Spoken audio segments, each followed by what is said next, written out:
He was a storyteller, a story maker, but he was not a cinephile. He didn't watch a lot of films, purposefully. He said, I don't want to copy other things that I like. I get my inspiration from life, not from cinema. When he made Where's My Friend's Home, I don't think he had any plan to make a second film. And then the earthquake happened, and he went there, and according to him, his life and his life view changed. من دفتر معرضه رو اشتباهی برداشتم باید برم بهش بدم. اول نقشاتو می‌نویسی بعد میری بازی. من بازی نمیخوام برم، میخوام دفتر معرضه رو برم بهش. من گفتم نقشاتو ننویسی نمیذارم بری بازی. A lot of stories that you see in Where's My Friend's Home is coming from the interactions of my father with my younger brother, Ahmad. A lot of the conversations are coming from that. His assistant, who's a great director himself, Kiarostami Ahmad, wrote about the film and about how they got those kids act in the film, which you see is exceptional. جلاشون مثل همه اینا. این مال محمد رضا نمزاده، اینم مال من. خب دیدم چیکار کنم؟ باید برم بهش بدم. فردا میبری مدرسه میری. For example, my father always said that after a couple of days, I realized that I cannot ask these kids to act.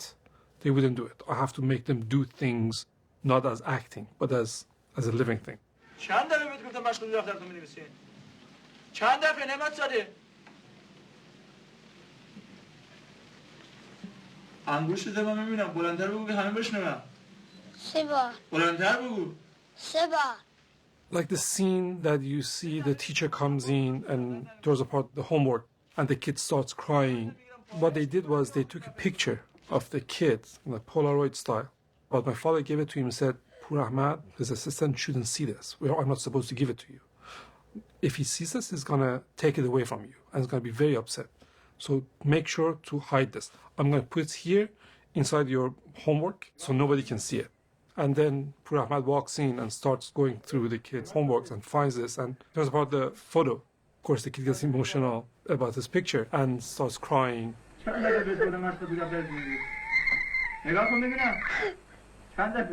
At the end of the film, when the little kid walks in and he's late.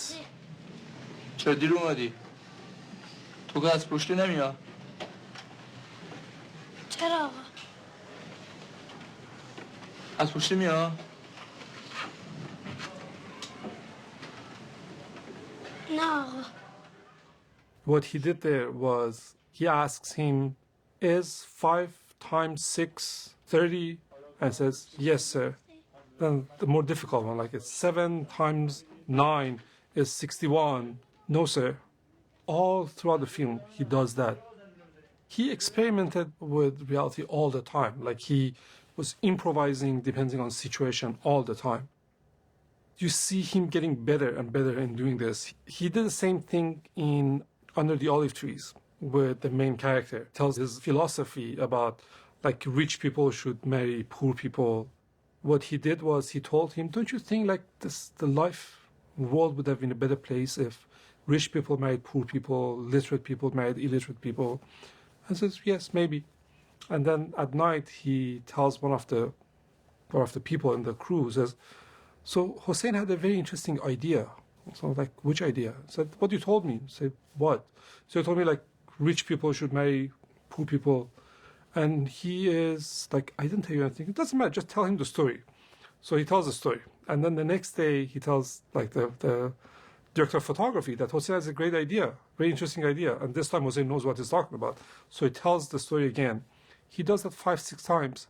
And then when he talks about that in the film, in the back of that truck, it is his own words. And it is not acting. It has become his philosophy, his idea. من فکر میکنم که اگه بخوام خونه داره با خونه داره ازدواج کنم، پول داره با پول داره، بی سوادا با بی سوادا، توی زندگی نمیشه. بهتره که با سوادا با بی سوادا ازدواج کنم، پول داره با پول نداره ازدواج کنم، خونه ندارم با خونه دارا که اینیا هم دیگه رو بتونن رو به راه کنن از نظر من این بهتره. So he would plan this, and he wouldn't just do it with his actors, he would do it with everybody. Like he would realize the director of photography didn't sleep well last night. He would change the scene that they were shooting. Because if the director of photography is not in a good mood, we should have a more relaxed, easier scene.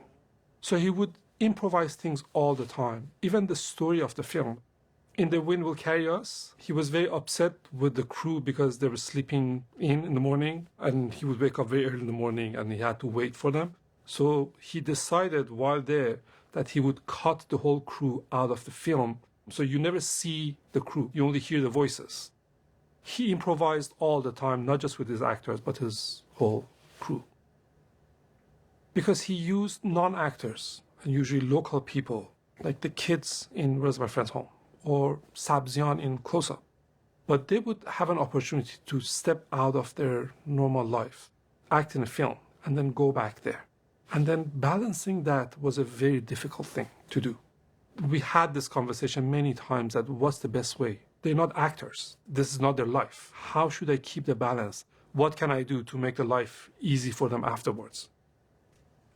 When he made the second film of what is called Kokya Trilogy, it was his 50th birthday. That night, a huge earthquake happened in Iran. It happened where he shot Where's My Friend's Home, and he left the next morning to see what happened to those kids. آره بابا میشناسم پسر عبدالله هستی همونی که فیلم بازی کرده تو واقعا 20 دقیقه پیش دیدم داشتم میرفتم خونه مطمئنی خودشون بودن؟ آره بابا مادم بچه مالش خودش که میشناسه And many things that you see in that film, really things that shook him, that changed him. He always said that that birthday, his 50th birthday, was a turning point in his life because before that, he said that he was bitter about life. And that event made him realize the sweet side of life. And he specifically was very touched with the story of football. مسابقه آرژانتین رو برسیره آنتن دارم بس میکنم بالای تپه تلویزیونم اونجا دارم بس هنوز صاف نمیاد تصویر خوب میاد یکم دیگه ببر. It was during the World Cup. He said this happened and they were really mourning about their family, losing their family. At the same time, life was going on and they wanted to catch up with football as well. And that dialogue that you see in the film is really what happened and really touched him. ببینم یه سوالی داشتم بفرمایید تو این زلزله با این عزاداری شما این بساط رو انداختیم عیبی نداره؟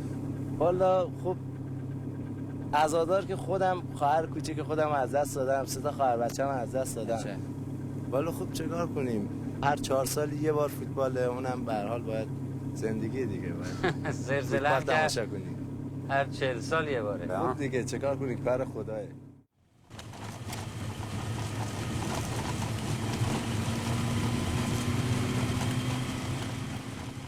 He shot the film in 3 different locations, 2 major locations. One is called Mosul, and Horka is closer to that, which is in north, the Caspian part of Iran.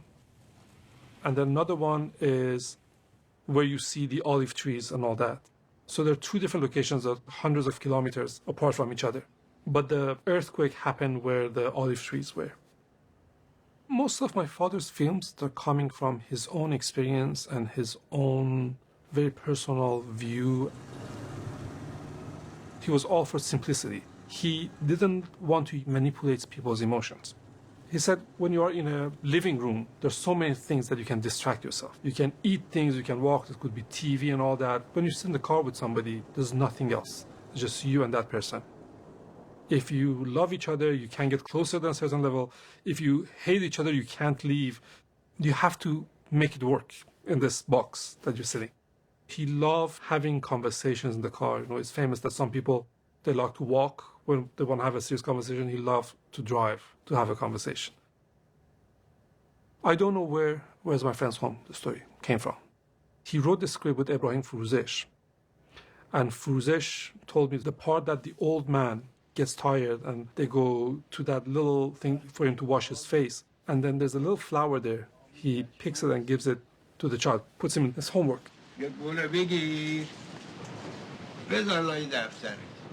And he said he was standing next to the window, your father, and all of a sudden, like, Ibrahim, you wouldn't believe it. Ibrahim, he was so excited. He said, what? He said, I was doing the story in my mind, and at the end scene, the teacher walked in, opened the homework, and I saw the flower there. I didn't put it was there. I didn't put it there.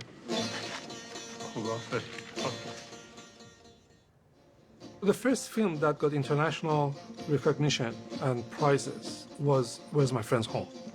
And of course he was very excited, but prizes didn't define him. And at some point after he won the Cannes prize, he announced that he would not participate in any competition anymore. He had two reasons. One was a public reason, which was true. And he said, I think a lot of attention that I get is because of my name, not my filming. And that's not fair to younger filmmakers. And the second thing was more personal. And he said, this is distraction. It's a very good feeling, but it's a short-term feeling. And then eventually he started participating again. And when people asked him why you said you wouldn't participate, he said, only fools don't change their mind. My father loved poetry. He had his own poetry. And one of the reasons that he loved poetry was exactly his view on cinema. The big part of it happens in your own mind, the way you interpret it. And sometimes you read a poem 2 years from now, and you have a completely different take on that poem. And that's part of the nature of poetry. And he very much enjoyed that you are part of the creation of that. That's why I think people think his cinema is very poetic. It's not just about having a beautiful scene, it's about leaving you enough room as an audience to have your own interpretation. Abbas always said that in order to tell the truth, I have to say a lot of lies. And there's a lot of lies in his films, but there's a bigger truth that doesn't change. And he said, my films don't define me, I define my films.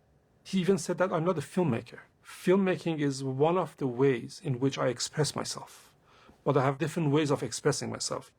He did carpentry, he did poetry, he did photography. He never talked about Taoism. I did not even know about Taoism until a few years ago.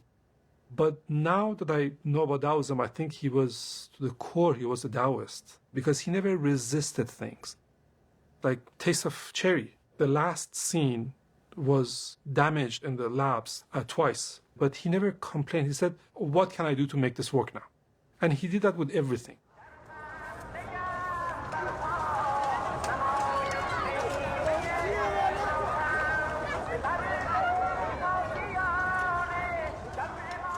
His view of life was very bitter, even though you don't see it in his films. But that earthquake on his 50th birthday changed that. Things like that happen in Iran before and after. That specific one created an earthquake in his own personal view.